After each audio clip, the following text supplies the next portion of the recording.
Coach Aldo, Bigetron Alpha, Rajemen, dan Paulo. Ini adalah kesempatan terakhir kalian membawa game yang ketiga. Karena so far so good, kali ini belum ada 2-0 dalam MPL season yang ke-11 regular season. Itu gulanya, jangan diisep, terlalu batuk. Oh. Oke, kesempatan terakhir untuk seluruh pelatih dan analis dari Bigetron Alpha kali ini untuk membuktikan setidaknya mereka masih bisa untuk nahan 1 poin terlebih dahulu. Dan ngebuang ke arah Valentina bersama dengan Kaja masih menjadi prioritas untuk tim RRQ. Sejauh ini, Glue apakah akan dilepas oleh Bigetron? Gelo, Justru glue-nya yang ditutup sama RRQ. Apakah akan melepas Faramis? Mereka akan mencoba untuk mengadu if sih. If dan Lihat Faramis. if-nya.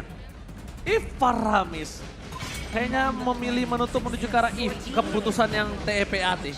Wise sih, itu bijak banget. Daripada ngelepas. Ini wise? Iya. Enggak Oh My Venus? Bukan. Salah. Maksudnya bahasa Inggris. Oh sorry. Ganteng. Let's go. Jadi ngelepas ke arah Faramis dan juga Fredrin. Yang terbuka dengan lebar kali ini. Apakah akan menjadi prioritas dari RRQ untuk meng-pick ke arah seorang Faramis terlebih dahulu? Karena Valentina memang sudah ditutup. Jadi kalau memang mereka nge-pick ke arah Faramis, Bigetron mereka tidak punya kesempatan untuk mengambil ke arah Valentina yang biasanya nge-copy ke arah ke altar dari seorang Faramis. Tapi Fredrin yang akan menjadi prioritas untuk RRQ. Salah satu hero yang kita tahu memiliki sisi yang begitu banyak. Dari Appreciate Ward, dari Energy Eruption, dan bahkan dari Brave Assault seorang Fredrin. Ini bisa menjadi garda terdepan yang kuat banget untuk RRQ. Sehingga bakal memberikan space yang cukup banyak untuk seorang Skylar dan bahkan damage dealer utama lainnya yaitu terkadang-kadang ini Clay yang selalu menjadi MVP untuk RRQ. Tapi melihat adanya posisi dari Faramis yang terbuka ini bisa menjadi salah satu hal yang mencolok loh. Kalau mereka Pedang bermata dua apa? Enggak, mereka bisa bermain front to back enaknya. Untuk Bigetron. Iya, ambil gold lane-nya, ambil ke arah Faramis, mainkan tipikal nanti koordinasi antara gold lane, Faramis, dan jungler. Tapi kalau melihat dari dua pick yang dilakukan oleh tim dari Bigetron Alpha, mereka ingin bermain barbarian ini. Agresif dibalas agresif. Mereka mau bawain combo yang sama dari RRQ di game pertama. Betul. Dengan adanya high ground hero yang sudah diamankan oleh Bigetron, mereka nggak ngelepas juga ke tangan seorang Clay. Namun siapa yang akan dimainkan oleh seorang Clay kali ini? Masih ada Xavier untuk dari sisi high ground ya. Tapi apakah Kadita juga bisa jadi prioritas untuk RRQ? Melihat posisi seperti ini sih mereka coba harus menyelamatkan romernya terlebih dahulu ya. Itu dia Ya, Kadita. menyelamatkan romernya terlebih dahulu sih. Kalau enggak berbahaya bisa. Oke. Kenapa aku bisa bilang berbahaya? Karena secara tidak langsung ini bisa menjadi pedang bermata dua. Iya. Kalau dia tidak mengamankan flex pick Kadita ini kan masih kita belum tahu. Uh-uh. Mostly di arah romer. Iya. Mostly. Tapi bisa di arah mid lane.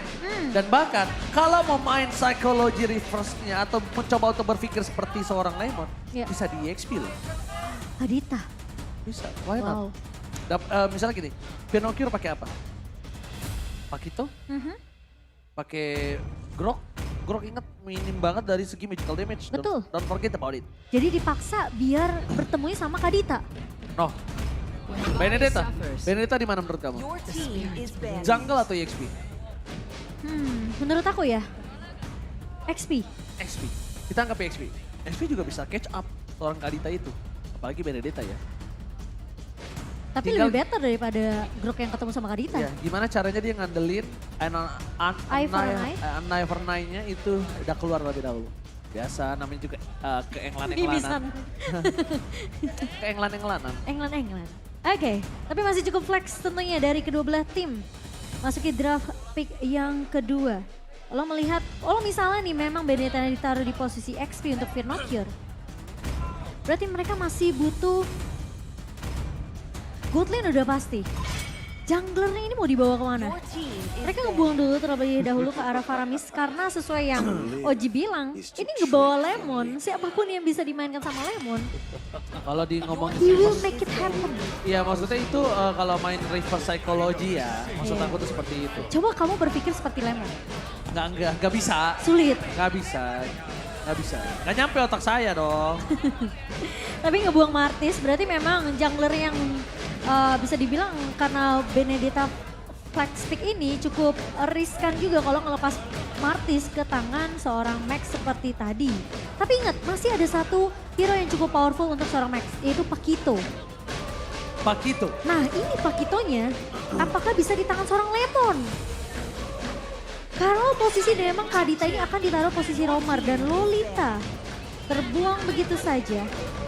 Cukup menarik karena posisi Cloud dari RRQ host ini udah diamankan. Berarti ada kemungkinan besar dari Bigetron mereka mau mengambil salah satu hero range juga. Yang bisa ditahan mungkin. Apakah nanti akan adanya Lisa Clean atau bahkan mungkin dari hero-hero marksman yang bisa ditahan dengan adanya Guardian Bulwark dari seorang Lolita. Dari posisi kill participation ini posisi 1 dan posisi 2 ya. Dari seorang Moreno dan juga seorang Deden from Bogor.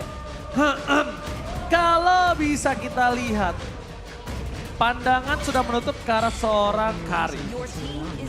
Berarti tandanya melihat potensial bermain front to back. 1. Kedua, mereka menutup dari seorang Martis. Ini membuka kesempatan untuk seorang Akai.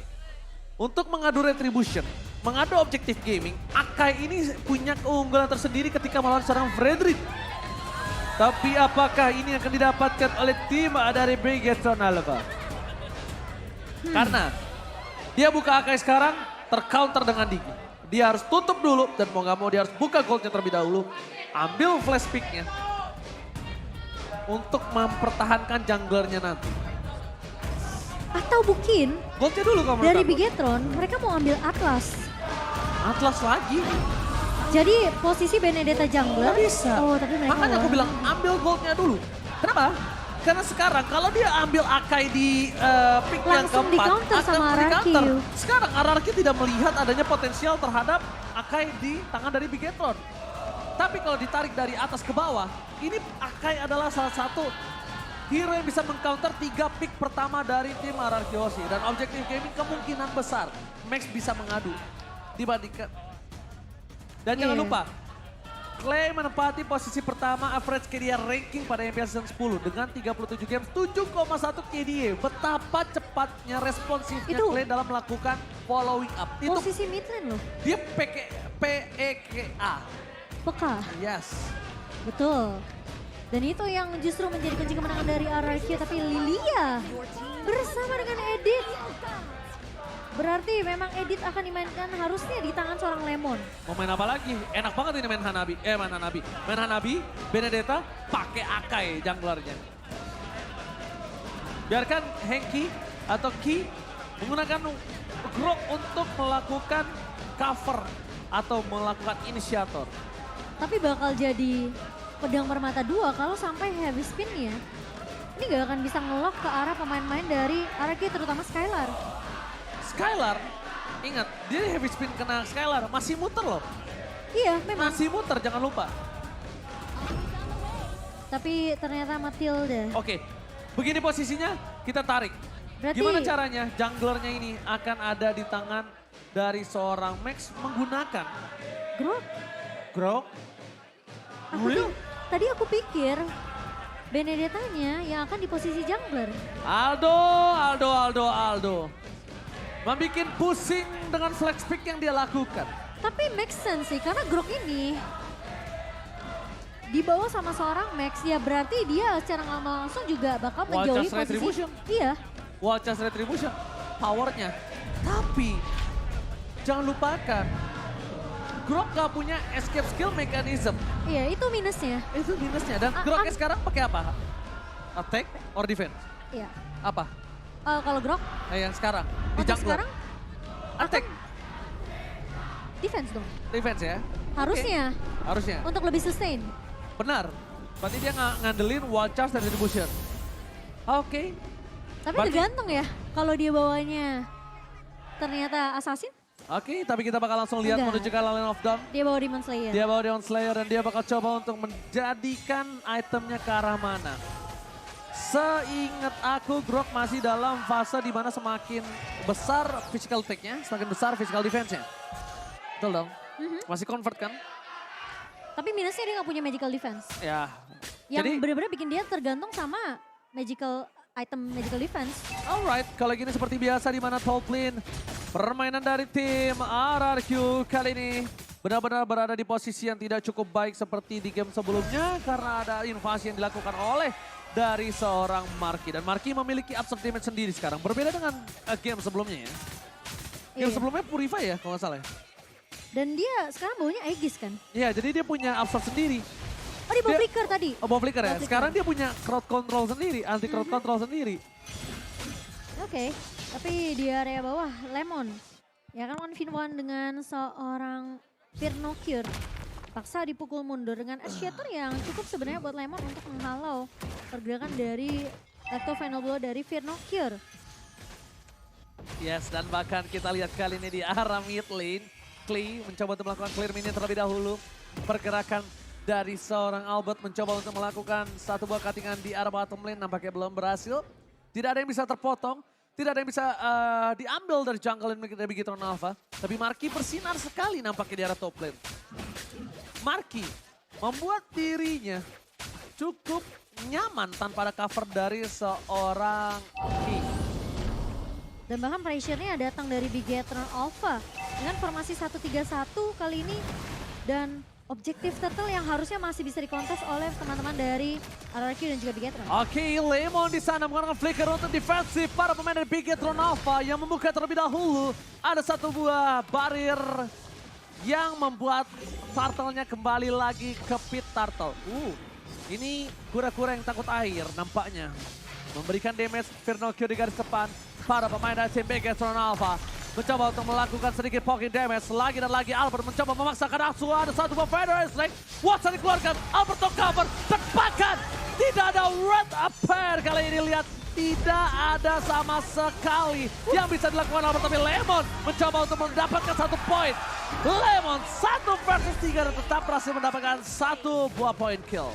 Iya, dengan pertukaran yang harus didapatkan juga sama seorang Lemon. Karena posisi memang dia gampang banget untuk terpick off. Setidaknya dengan tidak adanya turtle yang bisa diamankan oleh RRQ, dia menumbangkan satu pemain, yaitu Moreno. Moreno, sosok yang sangat penting untuk tim Bigetron Alpha. Dan bahkan tim RRQ kali ini harus benar-benar mengantisipasi pergerakan dari seorang Moreno. Dan bahkan lihat, Bigetron ada 4 prediction dengan adanya Ranger Mas, KB, Mirko, dan Aethana. Arashi dan juga memecah menuju ke arah tim RRQ. Kita melihat di mana ada Skylar, pergerakan clear minion dilakukan tidak terlalu efektif. Masih meninggalkan satu buah gerobak bahkan di depan sana. Coba di dive in. Ada Key di depan sana. Marky mencoba di take down 1-1.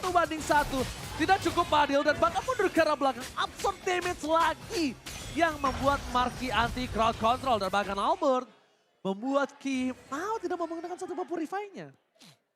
Oke, sementara dengan adanya keberadaan atau mungkin bisa dibilang permainan yang cukup agresif dari Bigetron Alpha. Ini benar-benar mencoba untuk nge-pressure ke arah mid lane dan juga posisi god lane-nya. Skylar harus benar-benar berhati-hati dengan adanya mungkin itu dia. Inisiasi yang bisa dibuka oleh seorang Moreno kapanpun dengan Feather Ice Strike. Dan Skylar benar-benar harus peka banget, harus benar-benar fast dengan menggunakan data mirror image-nya. Wow. Lihat, gocekan maut yang dilakukan tidak berhasil menumbangkan seorang Skylar dari top lane. Membuat Rafael dikeluarkan untuk seorang Finn. Tapi di sisi sebaliknya, langsung ada Blazing Duet, fokus ke arah Marky. Dia nggak peduli pergerakan dari Skylar. Dia terlalu berani mencoba untuk melakukan satu buah tukar damage. Cukup agresif. Dan mungkin ini adalah salah satu hal yang cukup berbeda. Menuju ke arah belakang, masih ada satu absorb damage. Aegis telah dikeluarkan, anti crowd control, Finn. Bahkan coba ditumpangi dan bahkan hilang. Instant pick off didapatkan oleh seorang Moreno. Power Feather of Strike kali ini tidak bisa dimiliki oleh pemain dari tim RRQ. Watchers mau nggak mau dikeluarkan mundur ke arah belakang. Baik time yang dilakukan RRQ kali ini mencoba untuk memaksakan mendapatkan satu buah turtle dan ditukar dengan satu buah top turret. Apakah berhasil atau tidak? Karena lihat, Max masih memiliki power of retribution-nya, Momochan. Kita lihat di sini, mundur ke arah belakang, dan ternyata retribution ketahuan dari seorang Max. Power of retribution yang sangat baik dan tapi lihat Skylar is coming. Blessing duet dikeluarkan, berhasil dikocek, pertukaran satu, Moreno gak bisa maksimal. Di sisi sebaliknya, Fear Nocturne bakal menjadi obat juga atas kehilangan turtle yang dimiliki tim RRQ. Iya, ketika wall charge bersama dengan retribution dari seorang Max kali ini sudah dikeluarkan dan RRQ mereka nggak berhasil untuk ngedapetin turtle ya. RRQ mereka harus paksain setidaknya ya untuk mendapatkan trade-nya, menumbangkan pemain-pemain dari Bigetron Alpha biar mereka nggak terlalu jauh dari perbedaan network-nya. Skylar masuk dengan Blazing Duet di posisi Blackline yang langsung mengarah ke arah seorang Moreno dan juga Marky di sini. Oke, Lemon di arah bottom lane tersiksa dengan adanya Marky. Di Gapai tak tersampaikan kali ini, silakan Emblem yang Momochan. Iya, membawa dengan adanya Electro Flash untuk seorang Marky akan menambahkan dealing damage dari segi basic attack tentunya dari seorang Hanabi yang bisa menambahkan movement speed dan juga untuk regen HP-nya. Jadi 1v1 dengan seorang Skylar yang bahkan ngebawa dengan ke arah seorang satu support ya, yaitu Avaris ini ya tentunya akan lebih pede dari seorang Marky sendiri.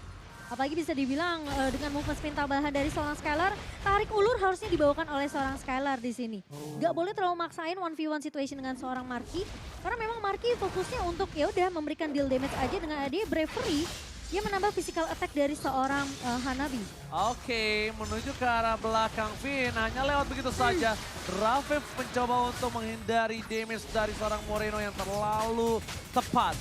Dan lihat Marky, clear minion yang dilakukan, cover terhadap Marky, dan sekarang mereka cukup bergantung dengan adanya satu buah Skylar.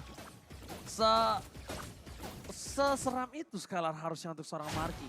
Kenapa? Karena Skylar di late game nanti juga punya power. Iya. Walaupun Skylar harus benar-benar ngeluarin all in untuk KP ke arah belakang. Lihat, Rising Duet for covering up.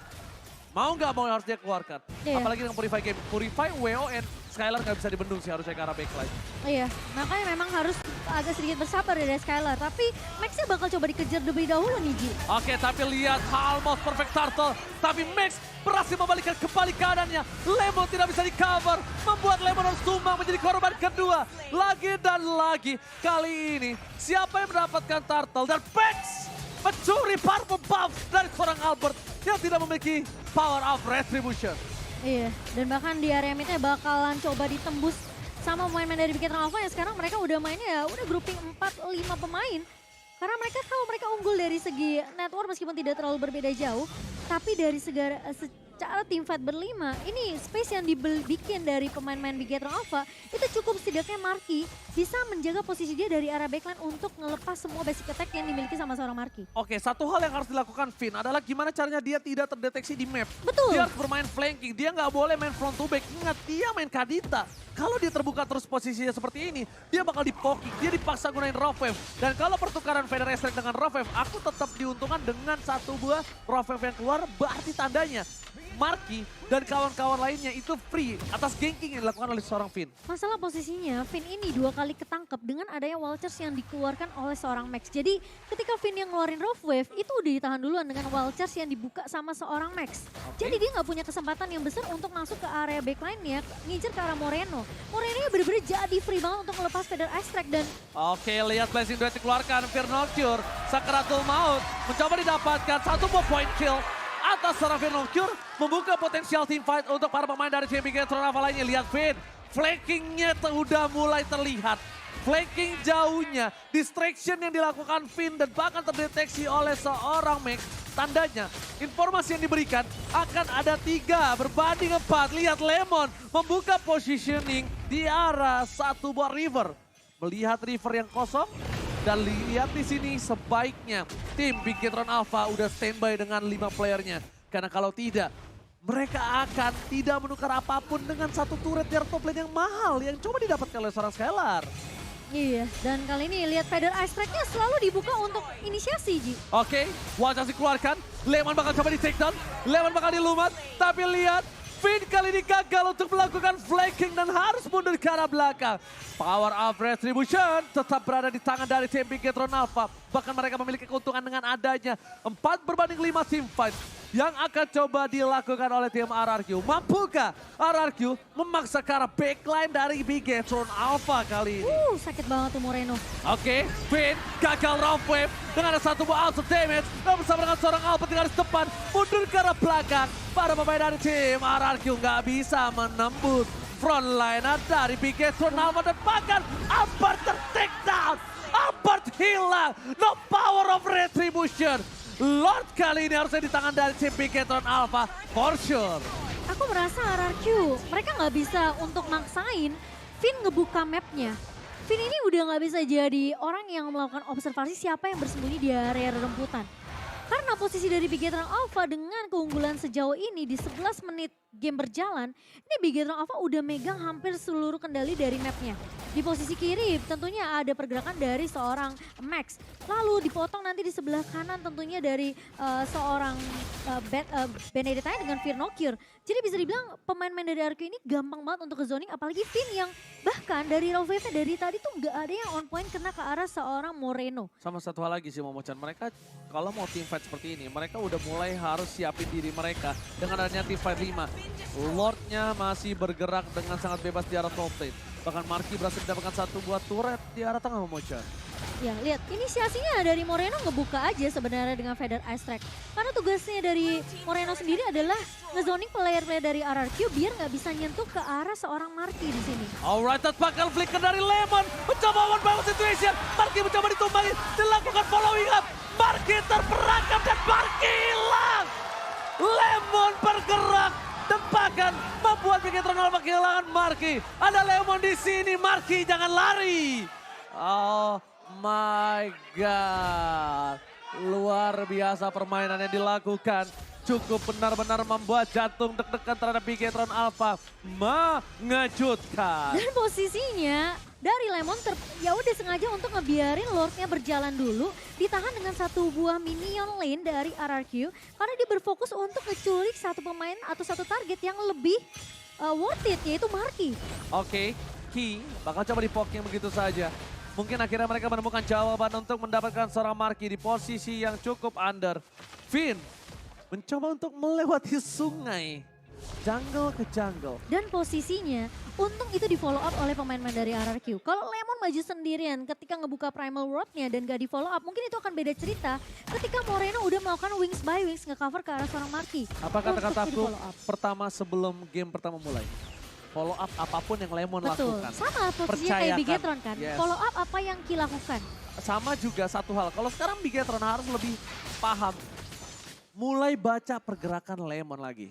Iya. Udah mulai coba lihat antisipasi pergerakan apa yang akan Lemon lakukan. Karena Lemon salah satu player yang gak takut untuk 1v3 atau 1v2. Dia tuh selalu berpikir, kalau menurut aku yang dia pikirkan adalah gua satu tukar Marky, gua worth it. Satu tukar dua juga worth it. As long ada barter, kecuali Lemon tidak di barter apapun, mungkin itu akan menjadi sebuah kerugian untuk dirinya. Lihat, bakal ada instant pick off yang gagal dilakukan oleh seorang Vayne nampaknya depan sana. Membuat keuntungan Bigetron Alpha ketika Lord muncul. Lord muncul, Lord sudah di-enhance dan bahkan mereka akan team fight 4 versus 4 Momochan. Iya, karena kedua XP laner mereka bakal berfokus untuk melapikan lane terlebih dahulu di area bawah. Sementara Lordnya harus ditarik ulur dulu sampai Lemon bisa join team fight. Atau mungkin satu pemain dari Bigetron bisa terculik begitu saja, Ji. Oke, tapi bahkan ada one by one situation. Kali ini informasi diberikan. Tidak ada Cloud di arah Lon. Mencoba team fight. Ki mencoba mendistraction. Tapi lihat Deden from Bogor mencoba memberikan sedikit damage magical di arah belakang sana. Ada Federal Strike. Oh, ditutup. Finn gagal. Team fight yang terpecah belah. Kali ini diberikan pada pemain adalah tim RRQ. Bahkan Skylar membuat Firnokir pulang ke arah belakang. Mencoba di take down, tidak berhasil. Max juga diacak-acak. Para pemain dari tim Bigetron Alpha, mereka kehilangan arah. Mereka gak bisa masuk. Mereka bingung apa yang harus menjadi tujuan mereka. Dan Max masuk ke kandang sang raja. Wow, itu ditahan sama Lemon dengan sangat amat baik sekali dan berhasil Lordnya diamankan oleh RRQ. 3 tim fight terpecah Momochan. Iya, satu ketika Skylar fokus sama Benedetta. Cloud Firnokir. Pinnya di atas. Yes. Dan sama satu Albertnya lagi. sama Ki. Yes, betul banget. 3 team fight yang berbeda membuat permainan Bigetron Alpha bingung. Apa yang harus menjadi targetnya? Sedangkan Firnocure nggak bisa numbangin Cloud. Sedangkan Ki nggak punya power. Sedangkan Max butuh retribution karena Lordnya. Pusing 7 keliling mama. Dan akhirnya mereka terpecah belah. Powernya nggak ada. RRQ dengan maksimal mendapatkan satu buah Lordnya. Dan ini dia posisi yang cukup terancam. Langsung dengan under 3.000 gold atas tim RRQ. Membuat para Bigetron Alpha, mereka harus siap antisipasi dengan team fight yang akan coba terjadi. Ada base guard depan, Gading Win berhasil menyelamatkannya. Tapi Marky menjadi sosok yang sangat penting. Mereka harus benar-benar menjadi pas pump key. Ingat ya, pasukan pengaman Marky. Oke, tapi ya dengan high ground yang tinggi ya dari Bigetron Alpha, RRQ mereka mungkin udah belajar juga dari game pertama, mereka nggak bisa asal masuk. Apalagi dengan posisi turret base yang masih kebuka dan mereka harus ngeculik satu. Daunnya connect ke arah seorang Max namun nggak keculik, Ji. Waduh, untung Max berasal di Gading Win. Kalau enggak itu berbahaya. Dan ini permainan dari tim RRQ. Mereka mulai permainan tempo dengan 4-1. Satu pinnya dibuka dan bahkan kalau misalnya mereka mau bermain 4-1 ya. Yang satunya tuh Albert. Iya. Satunya Albert, 4 stick, satunya Albert. Sedangkan Bigetron Alpha mereka harus stick sama Marky.